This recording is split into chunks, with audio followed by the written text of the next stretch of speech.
Chemistry chapter का numerical नहीं आएगा क्योंकि आज न्यूमेरिकल नहीं हो पाए, ठीक है। फोटो खींच के भेजना है ना तेरे को न्यूमेरिकल्स का चैप्टर 3। इलेक्ट्रोकेमिस्ट्री टॉपिक जो है उसका सबसे लास्ट टॉपिक है Nernst equation. Nernst equation important topic है क्योंकि इस चैप्टर का इससे न्यूमेरिकल भी आता है और क्वेश्चन भी आते हैं, मतलब प्रूफ करने के लिए भी नर्नस्ट इक्वेशन को देता है और न्यूमेरिकल भी देता है, दोनों क्वेश्चंस बनते हैं, ठीक है। नर्नस्ट इक्वेशन जनरली दिया था किसने? नर्नस्ट नेम्ड साइंटिस्ट ने दिया था, नर्नस्ट नेम्ड साइंटिस्ट ने। क्यों दिया था? To calculate EMF of a cell. Cell का क्या निकालने के लिए? EMF निकालने। कौन सा इक्वेशन दिया था? नर्नस्ट इक्वेशन दिया था। मतलब नर्नस्ट नेम्ड साइंटिस्ट ने किसी भी सेल का EMF निकालने के लिए एक इक्वेशन दिया, जिस इक्वेशन को हम लोग क्या बोलते हैं? Nernst equation. क्लियर हो गया? अगर पेपर में आता है what is Nernst equation, so Nernst named scientist gives an equation to calculate EMF of a cell.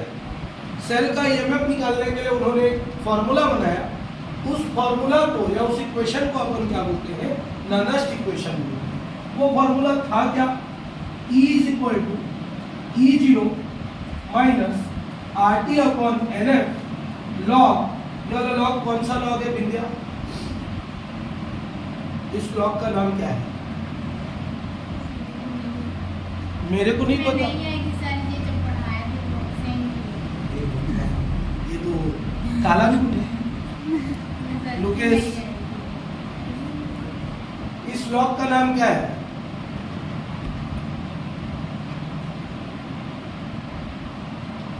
Tushar,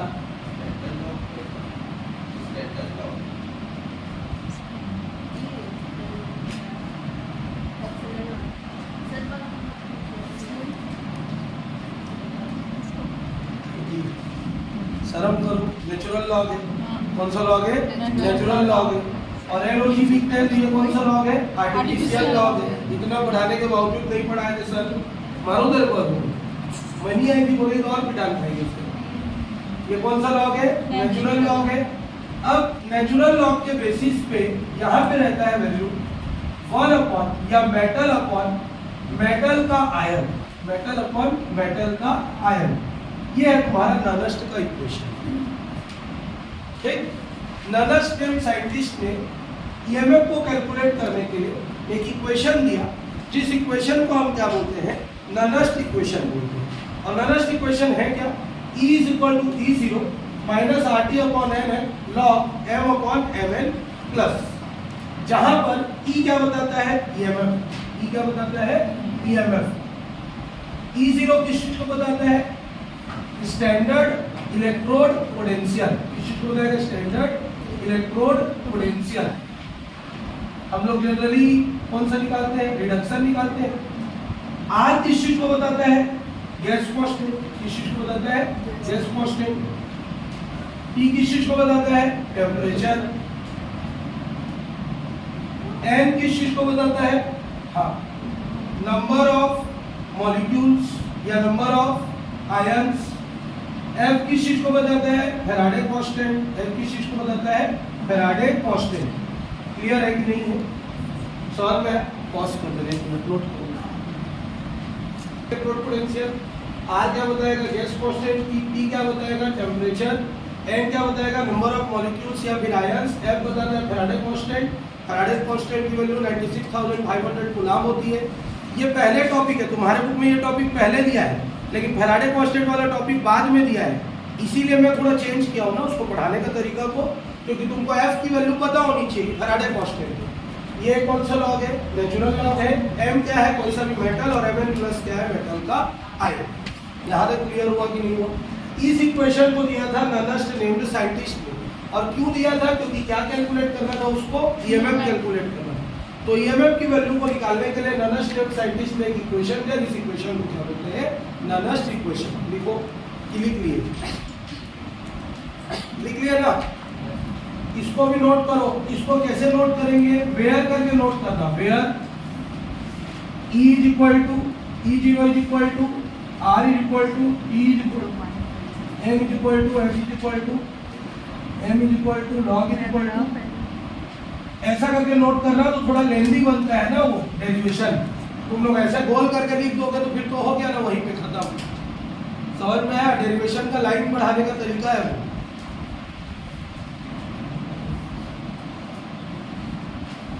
अभी सिर्फ इसको लिख के छोड़ दो, या ना लिख लिया हो तो छोड़ दो, घर में जाकर कंप्लीट करना उसको। हाँ? ये मेटल है, मेटल का आयन है। यहाँ तक क्लियर? आगे बढ़ो।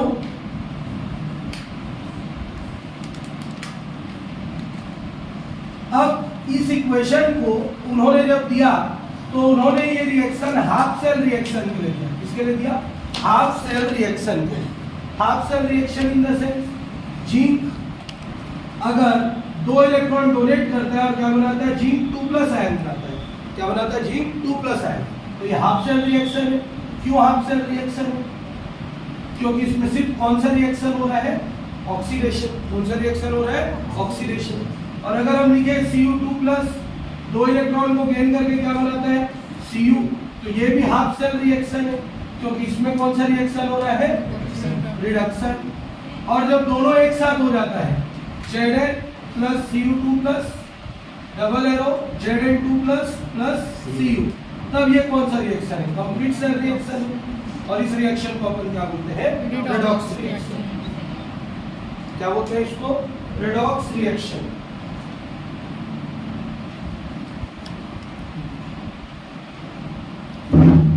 क्लियर है यहाँ पर? तो इन्होंने जो ये फॉर्मूला दिया था, ये फॉर्मूला किसके लिए था? Half cell reaction. किसके लिए था? हाफ सेल रिएक्शन के लिए।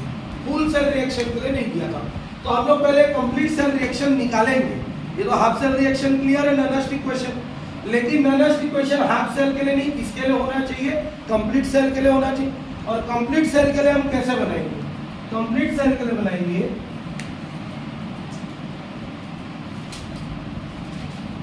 अगर इलेक्ट्रोकेमिकल सेल लेते हैं तो इलेक्ट्रोकेमिकल सेल में हमको पता है कि 2 वीकर्स होते हैं। एक होता है क्या?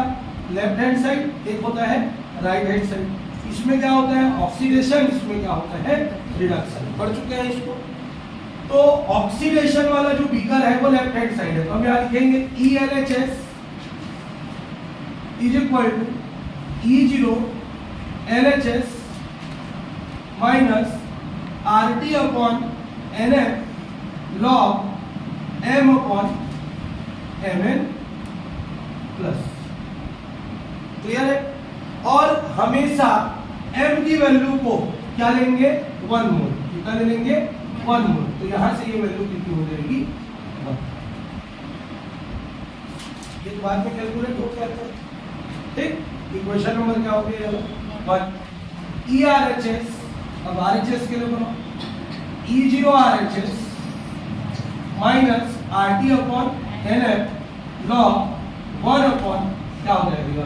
फिर से Mn प्लस। ठीक? इसको पहला मेटल है, इसमें क्या लिख देते हैं? M1। दूसरा मेटल होगा, इसमें क्या लिख देंगे? M2। ये तो दोनों कट जाएगा अगर सॉल्व करने में, तो जबकि दोनों अलग अलग रहता है। एक में जिंक रहता है, एक में कॉपर रहता है, एक में जिंक रहता है, एक में आयरन रहता है, एक में कॉपर रहता है, एक में एल्यूमिनियम रहता है। वो चेंज होता है, सेम मेटल का नहीं होता। इक्वेशन नंबर क्या हो गया? 2। अब हमको फॉर्मूला पता है EMF इज इक्वल टू क्या होता है? E0 right minus E0 left. ये बढ़ क्या है? ठीक है? तो डायरेक्ट हम लोग क्या लिख सकते हैं? ये वाला ERHS माइनस ELHS। दोनों को सब्ट्रैक्ट कर देंगे। दोनों को क्या कर देंगे? सब्ट्रैक्ट कर देंगे। तो कैसे दिखेगा?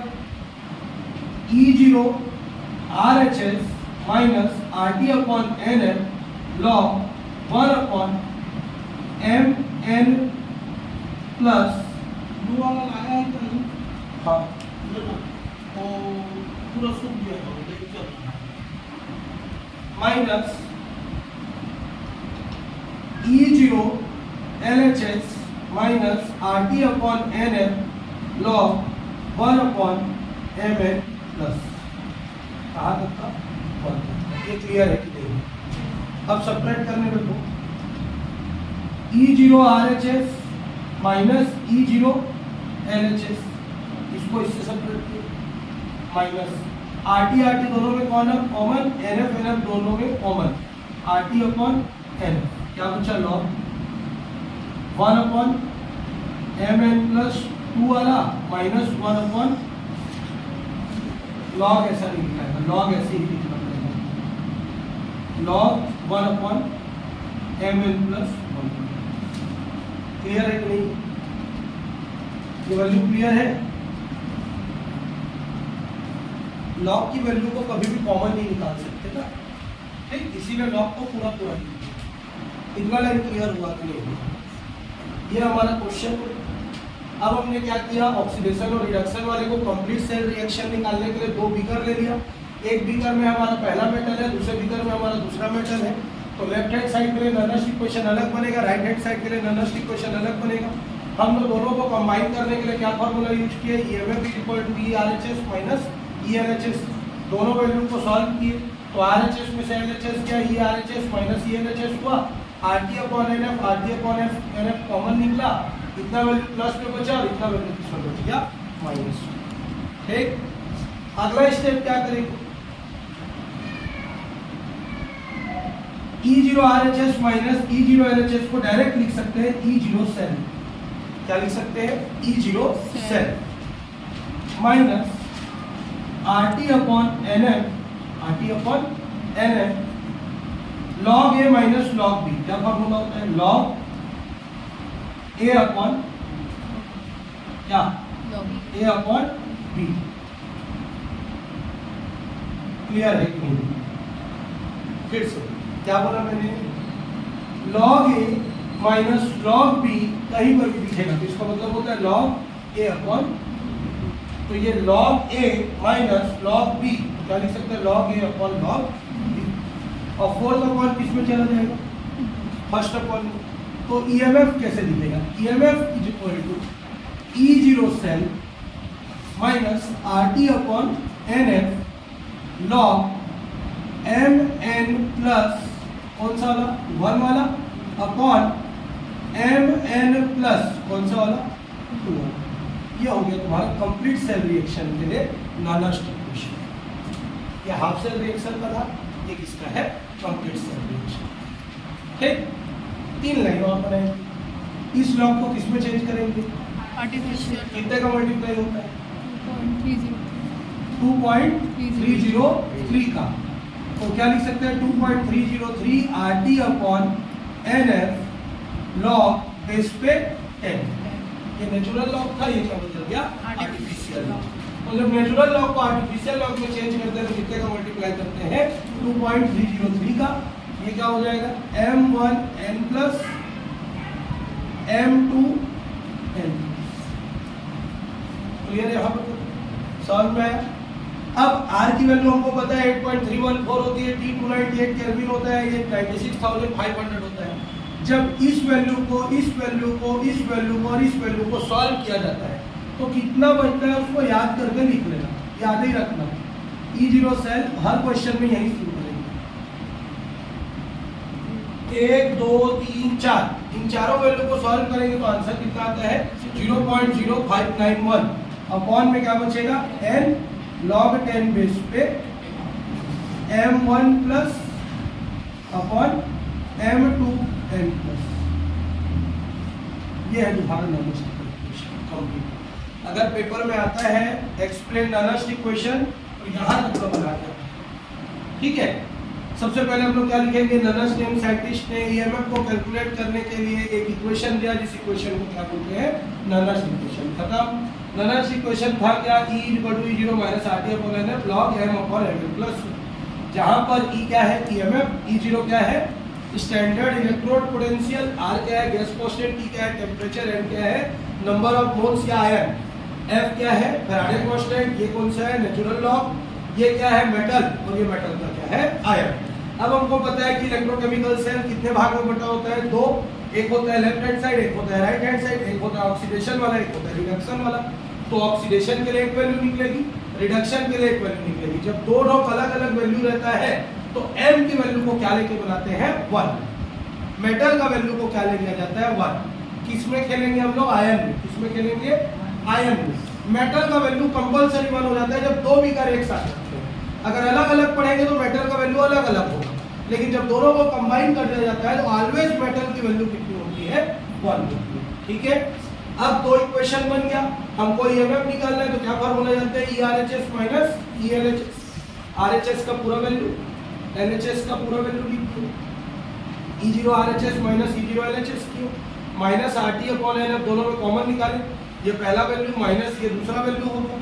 ठीक, अब log A minus log B क्या फार्मूला होता है log A अपॉन B होता है, तो A अपॉन B हो गया। Mn1 प्लस कहाँ पे है, चौथे अपॉन में पलटी होके कहाँ पहुंच गया पहले अपॉन में। ये कौन सा लॉग है नेचुरल, इसको क्या बना दिया हमने आर्टिफिशियल। कितने का मल्टीप्लाई करेंगे 2.303 का, यहाँ तक क्लियर। अब R की वैल्यू 8.314 होती है, T की वैल्यू 298 केल्विन होती है और F की वैल्यू 96,500 होती है। सबको सॉल्व करोगे तो आंसर कितना आता है 0.0591। जिसको करके देखना है बिल्कुल आप प्रयास कर लेंगे, जिसको नहीं करना है वो याद कर लेंगे।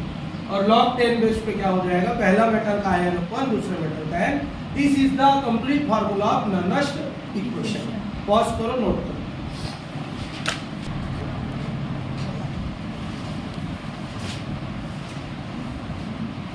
मोस्टली पेपर में ये आता है क्वेश्चन, ननस्ट इक्वेशन लिखने के लिए बहुत कम पूछा है, और वो पूछता है तो 2 मार्क्स में पूछेगा। 3 मार्क्स के क्वेश्चन में जिंक कॉपर सेल को सॉल्व करो, जिंक एल्यूमिनियम सेल को सॉल्व करो, तुम्हारा सिल्वर कॉपर सेल को सॉल्व करो, वैसा क्वेश्चन आता है सीबीएसई का। जिंक कॉपर, जिंक एल्यूमिनियम और सिल्वर कॉपर 3 लोग हैं तुम्हारे, और सीजी में एक ही है क्या, जिंक कॉपर। ठीक है, तो लेकिन 2 साल से सबसे टफ कर रहे हैं केमिस्ट्री का पेपर, पता होना चाहिए। पिछले साल का भी केमिस्ट्री का पेपर हार्ड था और इस साल का केमिस्ट्री का पेपर तो बहुत हार्ड था। तो ये मान के चलो वो 2 साल से डेमो दे रहा है सीजी वाले लोग को कि मैं सीबीएसई की तरह कन्वर्ट हो रहा हूँ करके। टीचर लोगों से, मेरे यहाँ जो टीचर है 2017 से गवर्नमेंट जॉब में है, तो नीलिमा पटेल मैडम, रितु पटेल मैडम की बात नहीं कर रहा हूँ ना, नीलिमा पटेल मैडम जो हिंदी मीडियम की टीचर है, वीडियो ऑफ है ना। जिंक कॉपर सेल के लिए ननस्ट इक्वेशन, तो जिंक कॉपर सेल का अगर हम ननस्ट इक्वेशन बनाएंगे तो कैसे प्रिपेयर करेंगे। सबसे पहले हम लोग क्या लेंगे, we know that zinc plus Cu2 plus क्या बनाते हैं, जिंक 2 प्लस प्लस Cu, यही है सेल रिएक्शन। इसको और तोड़ के कैसा लिख सकते हैं, कुछ याद करो। Zn single line, Zn2 plus short bridge, Cu2 plus single line Cu। Complete है ये, कुछ मिस्टेक है कि कंप्लीट। 1 मोल लिखना कंपलसरी है आयन, अगर नहीं दिया है तो, दिया है तो जो दिया है वही लिख देते हैं। क्लियर है यहाँ पर? तो या तो तुमको सेल रिएक्शन ऐसा देगा या तो सेल रिएक्शन ऐसा देगा। इन दोनों से तुमको क्या बनाना है, क्या बनाना है, ननस्ट इक्वेशन बनाना है। डायरेक्ट भी बना सकते हो, कैसे बना सकते हो, E = E0 cell minus 0.0591 upon 2। n की जगह कितना लगेगा 2, क्योंकि 2 इलेक्ट्रॉन का ट्रांसफर हो रहा है। कितने इलेक्ट्रॉन का ट्रांसफर हो रहा है 2 इलेक्ट्रॉन का। वो n प्लस था तो n लिखते थे, यहाँ 2 प्लस है तो कितना लिख देंगे 2 लिख देंगे। log 10 बेस पे कौन सा वैल्यू पहले आता था, जिंक आयन, अपॉन कौन सा वैल्यू बाद में आएगा Cu2 प्लस। बन जाएगा, बन जाएगा कि नहीं बनेगा, बन जाएगा। ट्राई करते हैं। Ag plus Cu2 plus Ag plus Cu। चलो बना के दिखाओ इसके लिए ननस्ट इक्वेशन। हो गया ननस्ट इक्वेशन, और क्या बनेंगे, खत्म हो गया ना। तुम लोग बनाओ ननस्ट इक्वेशन। 3 नंबर मिल गया सीबीएसई वाले लोग को, तुम लोग को भी नहीं आता है। तुम लोग का 3 नंबर का हो गया क्वेश्चन। हाँ सीबीएसई में short and sweet and marks रहता है, लेंथी नहीं खिंचवाता है सीबीएसई, क्योंकि 33 या 34 क्वेश्चन रहते हैं तुम्हारे पेपर में, इनके में 26 आता है, उनके में 33 आता है, इसलिए उन लोग का क्वेश्चन ऐसे ही रहता है कि कम लिखो और ज़्यादा नंबर पाओ। बनाओ इसको।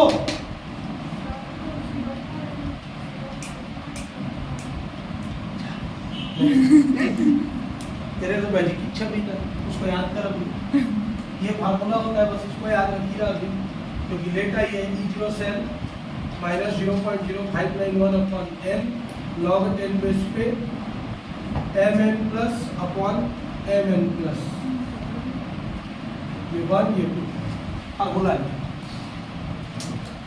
चलो इसका आंसर क्या है? नहीं बनाएगी तो आज नाम जाएगी इसके स्टार्टिंग में।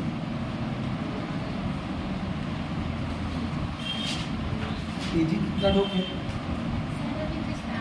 तो कितना डो प्लस है? मेरे में कितना डो प्लस है? 2। पॉज कर दो लोग।